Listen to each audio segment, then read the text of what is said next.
సింపతిలతోటి గెలవాలని ట్రై చేయకండి. ఎక్కువ కాలం పనిచేయాలి.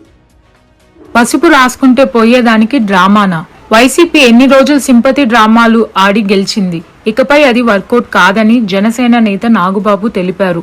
వైసీపీ ఎన్ని డ్రామాలు ఆడినా ప్రజలు నమ్మే పరిస్థితిలో లేరు. చిన్న దెబ్బకు డ్రామాలెందుకు? ఆ గాయానికి పసుపు రాసుకుంటే సరిపోతుంది. సింపతి నాటకాలు ఎన్ని చేసినా వచ్చేది టీడీపీ, జనసేన, బీజేపీ ప్రభుత్వమే అని నాగుబాబు తెలిపారు. వైఎస్ఆర్సీపీ ప్రభుత్వం ఉన్నంతసేపు అన్ని సింపతి డ్రామాలతోనే మీరు ఇంతకాలం గెలుచుకుంటూ వచ్చారు. జనాలకు కళ్ళు తెరిచారు. మా జీవితాలకి నీ మీద సింపతి చూపించి మా జీవితాలు నాశనం చేసుకోలేవు. ఖచ్చితంగా మీరు ఎన్ని సింపతిలు చూపించినా, ఎన్ని డ్రామాలు ఆడినా మీ వైసీపీ ప్రభుత్వం, మీ వాళ్ళు ఎంత గొంతు చించుకొని వచ్చిన వైసీపీ వాళ్ళు ప్రజలు రియలైజ్ అయ్యారు. ఇప్పుడు నేను చెప్పిన లిస్ట్ ఉంది కదా, ఆ లిస్టుకి సంబంధించి వాళ్ళ మీద సింపతి వాళ్ళ మీద చూపిద్దాం.